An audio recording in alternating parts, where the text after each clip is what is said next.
उसके भाई का नाम था छोटू, जिसे वो जान से भी ज्यादा प्यार करती थी। उनके माँ बाप बड़े ही गरीब थे, पर सरिता चाहती थी कि उसका भाई पढ़े लिखे और कुछ बनकर दिखाए।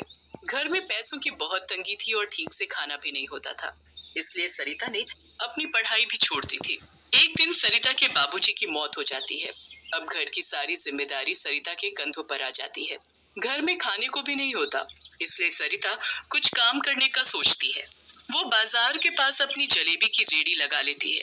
सरिता को जलेबी बेचते देख कुछ लोग वहाँ उससे जलेबी लेने आते हैं। लगता है तुमने आज से ही जलेबी बेचना शुरू किया है। जी हाँ, बस आज मेरा पहला दिन है। आप खाकर देखो ना मेरी जलेबी। हाँ, क्यों नहीं, 10 रुपए की दे दो जरा। सरिता उसको 10 रुपए की जलेबी देती है। उस आदमी को जलेबी बड़ी ही स्वाद लगती है। वो सरिता की जलेबी की खूब तारीफ करता है। वाह, सच में तुम्हारे हाथ की जलेबी बड़ी ही स्वाद है। एक काम करो, 20 रुपए की जलेबी घर के लिए बांध दो।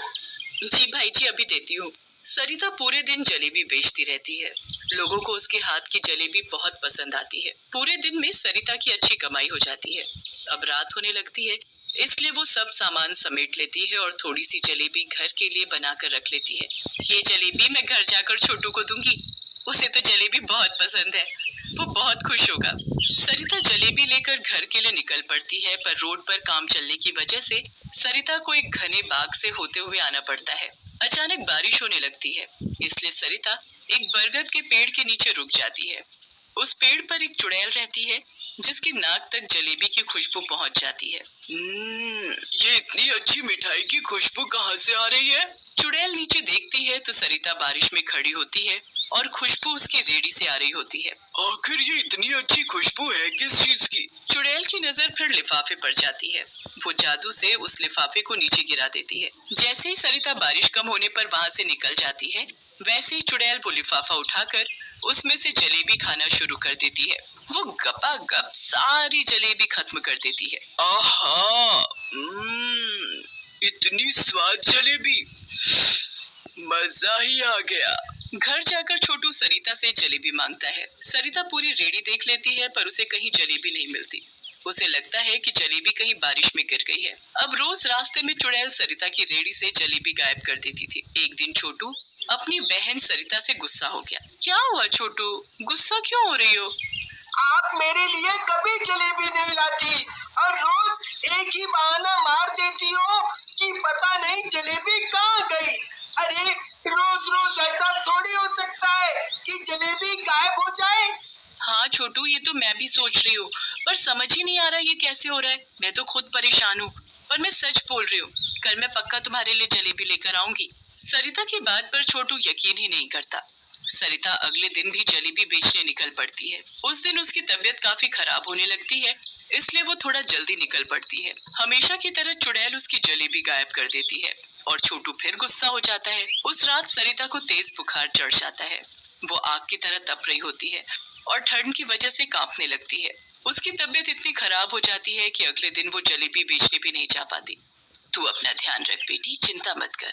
उस रात चुड़ैल पेड़ पर बैठी रोज की तरह सरिता के आने का इंतजार कर रही थी, पर सरिता का कुछ अता पता नहीं था। कहाँ गई वो जलेबी वाली लड़की? इतनी देर हो गई, अब मैं जलेबी कैसे खाऊंगी? आखिर आज वो आई क्यों नहीं? चुड़ैल उस रात जलेबी खाए बिना ही रहती है। सरिता की तबीयत काफी खराब होती है, इसलिए अगले दिन भी वो काम पर नहीं जा पाती। अगले दिन भी चुड़ैल पूरी रात उसका इंतजार करती रह जाती है। ऐसे ही काफी दिन निकल जाते हैं। चुड़ैल उसी रात सरिता के घर पहुंच जाती है। वो खिड़की के बाहर खड़ी अंदर झांकती है तो देखती है कि सरिता बहुत बीमार है। मुझे लगा था मैं घर के हालात जलेबी बेचकर सुधार दूंगी, पर किस्मत ही खराब है।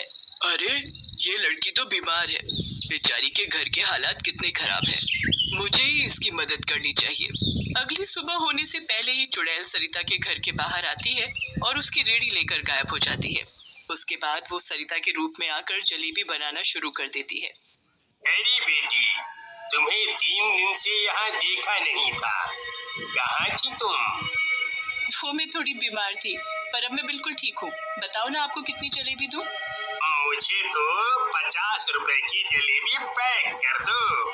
उसके बाद वो आदमी वहाँ से चला जाता है। चुड़ैल सरिता के रूप में पूरा दिन जलेबी बना बना कर ग्राहकों को बेचती रहती है और दूसरी तरफ सरिता की माँ रेडी के गायब होने पर बड़ी परेशान होती है।